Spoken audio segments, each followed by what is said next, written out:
Donc petite présentation rapide de l'Apollo. Là on va se trouver sur le menu de travail, le menu où on va récupérer toutes les informations de la machine.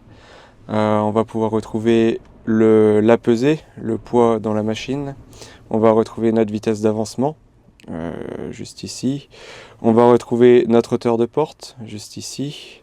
On va retrouver notre tonnage voulu à l'hectare. Juste au-dessus, ça va être notre tonnage instantané de la machine. On va retrouver notre vitesse de rotation sur l'arbre primaire, notre vitesse de rotation sur les hérissons. Pour le mode automatique, on va retrouver notre facteur T, où on va savoir notre masse volumétrique par mètre cube du produit à l'intérieur de la machine. Donc là, en l'état actuel, l'ancien produit faisait 0,640 tonnes par mètre cube. Si on approfondit un peu donc, dans les réglages, le deuxième bouton juste ici, le tracteur avec une flèche, c'est ce qu'on va appeler notre pré-start. Le pré-start, c'est au moment où on ouvre la porte, on peut prédéfinir une vitesse, un temps par exemple de 8 secondes qui va permettre de déjà charger les hérissons. À partir de ce moment-là, la machine elle sera prête à fonctionner, il n'y aura pas de vide entre les hérissons et la matière. Notre deuxième bouton, le bouton qui est sur off, donc si je le passe sur on, c'est pour notre tapis. Donc valider qu'on est prêt à épandre. Le bouton juste en dessous, c'est notre bouton auto manuel. Donc si je passe en manuel, je vais retrouver mon tapis plus, moins. Donc plus. Là, mon tapis va s'accélérer donc sans avoir besoin d'avancer avec le tracteur, on n'est pas en DPA. Si je fais moins, il ralentit. Le troisième bouton juste ici, c'est mon bouton reverse. C'est pour faire la marche arrière de tapis. Donc là, je reste appuyé dessus et le tapis va tourner à l'envers. Si je reprends juste en dessous, nous allons avoir le bouton plus. Ça va être le plus pour lever notre porte ou moins pour descendre notre porte. On va avoir notre hauteur affichée ici en millimètres sur notre hauteur de porte. Certaines machines peuvent être équipées d'une fonction supplémentaire. Donc j'appuie dessus, donc là j'ai mon deuxième bérin, donc là sur cette machine c'est un volet de bordure. Si j'appuie sur la flèche ici, je lève mon volet de bordure. Juste ici, je redescends mon volet de bordure. Donc si je reviens sur la partie pré-start, si je veux changer mon pré-start, donc je peux faire les trois petites flèches, pré-start, et là je peux lui dire un pré-start de par exemple 10 secondes. Tac, donc voilà. Et là, la prochaine fois que je vais appuyer sur mon bouton, il va mettre 10 secondes. Donc il simule comme si on était à 20 km/h pendant 10 secondes pour avancer notre produit jusqu'au hérisson.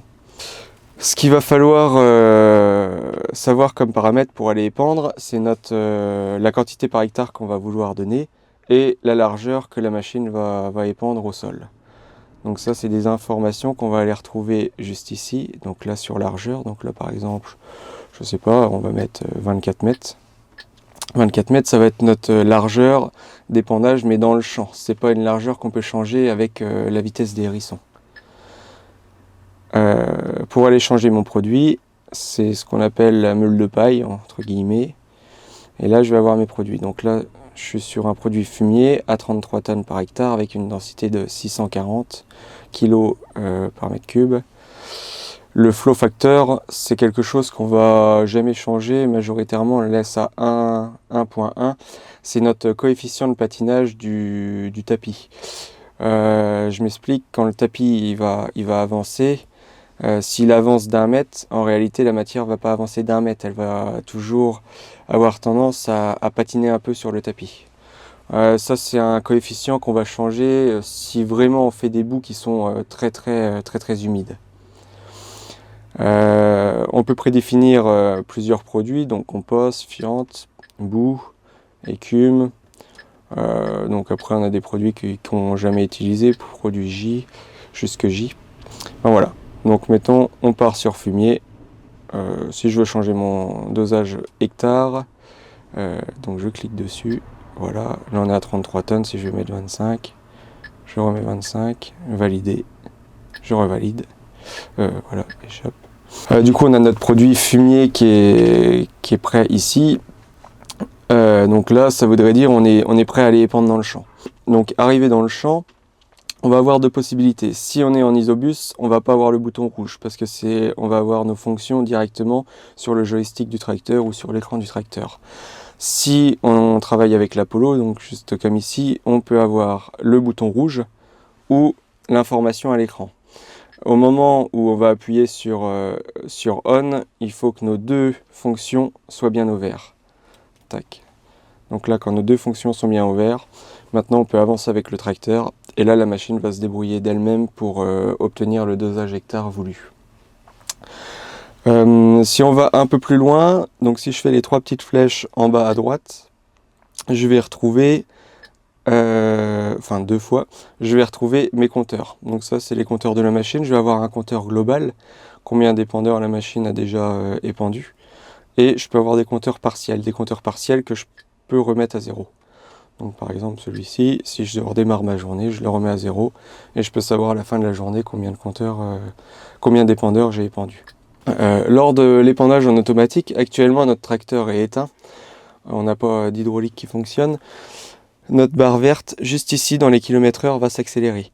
Lorsque ma barre verte va être au maximum à droite, je vais être à 100% de mon hydraulique. Lors de l'épandage, il faut essayer de se trouver toujours à 75% sous la roue avant du tracteur.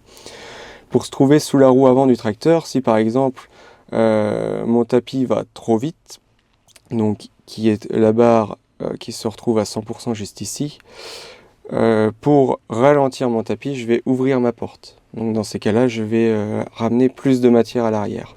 Si à l'inverse, je veux moins de produits à l'arrière et je veux accélérer mon tapis, je vais refermer la porte. En refermant la porte, mon ouverture est réduite, mon tapis va s'accélérer.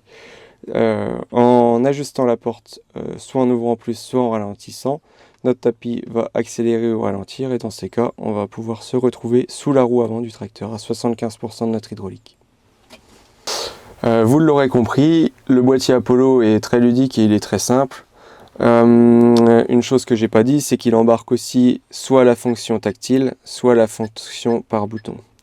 Ça c'est un gros plus quand on est dans le tracteur que le boîtier bouge, on n'est pas obligé d'utiliser le tactile, on peut utiliser tous les boutons sur le côté.